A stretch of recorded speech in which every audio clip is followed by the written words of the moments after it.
आज आपण एकदम पौष्टिक तरीही चमचमीत अशी मूग वडीची भाजी बनवतोय. ही भाजी बनवण्यासाठी पहिल्यांदा आपल्याला मुगाच्या वड्या बनवून घ्यायच्या आहेत. त्यासाठी 1 कप भिजवलेले मूग घेतले आहेत. हे मूग मी स्वच्छ धुवून रात्रभर पाण्यामध्ये भिजत ठेवले होते. हे भिजवलेले मूग मी मिक्सरच्या भांड्यामध्ये काढून घेतले. त्यामध्ये लसूण, आलं आणि हिरवी मिरची घातली. त्याबरोबरच 1 छोटा चमचा जिरं आणि बारीक चिरलेली कोथिंबीर घातली.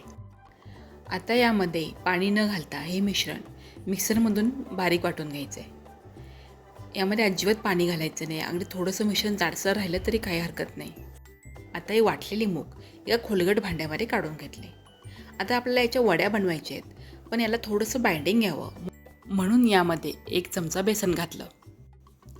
त्याबरोबरच चवीनुसार मीठही घातलं. वाटलेल्या मुगामध्ये बेसन आणि मीठ चांगलं मिसळून घ्यायचं आहे. आता या मिश्रणाचा छान गोळा तयार होतोय आणि हातालाही चिकटत नाही. याचा अर्थ वड्या बनवण्यासाठी आपले मुगाचं मिश्रण तयार झालं आहे. आता एका प्लेटला तेल लावून घ्यायचं आणि त्यावर हे मुगाचं मिश्रण एकसारखं थापून घ्यायचं आहे. आता हे वड्यांचं मिश्रण प्लेटला थापून झालं की आपल्याला ते वाफवून घ्यायचं आहे. त्यासाठी एका पातेल्यामध्ये पाणी गरम करायला ठेवलं आणि पाणी चांगलं उकळलं की त्यावर चाळण ठेवून त्यामध्ये ही प्लेट ठेवून दिली. आता झाकण लावून मध्यम गॅसवर 7 ते 8 मिनिटांसाठी या वड्या आपल्याला वाफवून घ्यायच्या आहेत. 7 ते 8 मिनिटांनंतर आपण झाकण काढून वड्या तयार झाल्यात की नाही चेक करू. तर वडीमध्ये चाकू घातल्यावर चाकू एकदम स्वच्छ आला, याचा अर्थ आपल्या वड्या तयार झाल्या आहेत. आता या मुगाच्या वड्या थोड्याशा थंड करून घेतल्या आणि मग त्याला चाकूने चौकोनी आकारात कापून घेतले. आता ह्या मुगाच्या वड्या एकदम पौष्टिक आहेत, कारण यामध्ये आपण तेल किंवा मसाले काहीच वापरले नाही आहे. जर तुम्ही डाएट करत असाल तर या मुगाच्या वाफवलेल्या वड्या तुम्ही नाश्त्यासाठी खाऊ शकता. जर नाश्त्यासाठी या वड्या बनवायच्या असतील तर आता आपण त्याची रस्सा भाजी बनवतोय, त्याऐवजी तुम्ही तेलामध्ये फक्त मोहरी आणि जिऱ्याची फोडणी करून ह्या वड्या परतू शकता किंवा तव्यावर थोडंसं तेल घालून ह्या फ्राय करून खाऊ शकता. ह्या मुगाच्या वड्या तयार झाल्या आहेत. आता आपण फोडणी देऊ. त्यासाठी कढईमध्ये मी 3 चमचे तेल गरम करून घेतलं आहे आणि तेल चांगलं गरम झाल्यावर त्यामध्ये 1 मोठ्या आकाराचा कांदा बारीक चिरून घातला. आता कांदा चांगला मऊ होईपर्यंत परतून घेतला. कांदा चांगला मऊ झाला की यामध्ये 1 चमचा आलं लसूण पेस्ट घातली आणि तीही फक्त 1 ते 1.5 मिनिटांसाठी कांद्याबरोबर परतून घेतली. आता यामध्ये पावडर मसाले घालायचे आहेत. पावडर मसाल्यांमध्ये 1 चमचा मिरची पावडर, 1 चमचा धना पावडर, अर्धा चमचा जिरा पावडर, अर्धा चमचा गरम मसाला आणि पाव चमचा हळद घातली. आता हे सगळे मसाले तेलामध्ये एखाद्या मिनिटासाठी परतून घ्यायचे.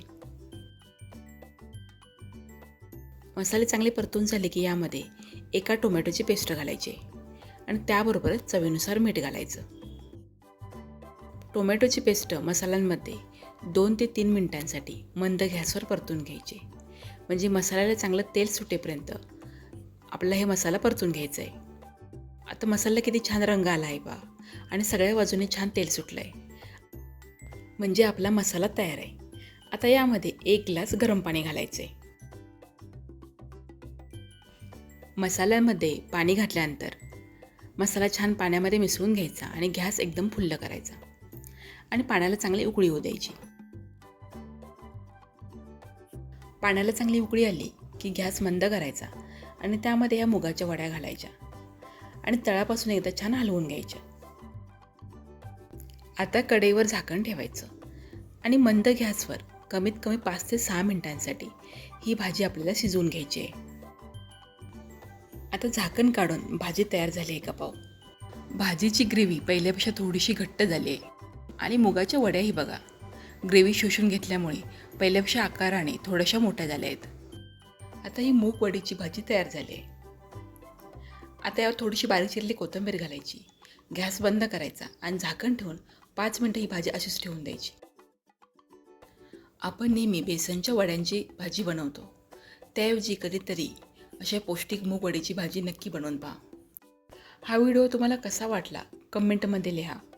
व्हिडिओला लाईक आणि शेअर करा. चॅनलवर नवीन असाल तर सबस्क्राईब करा.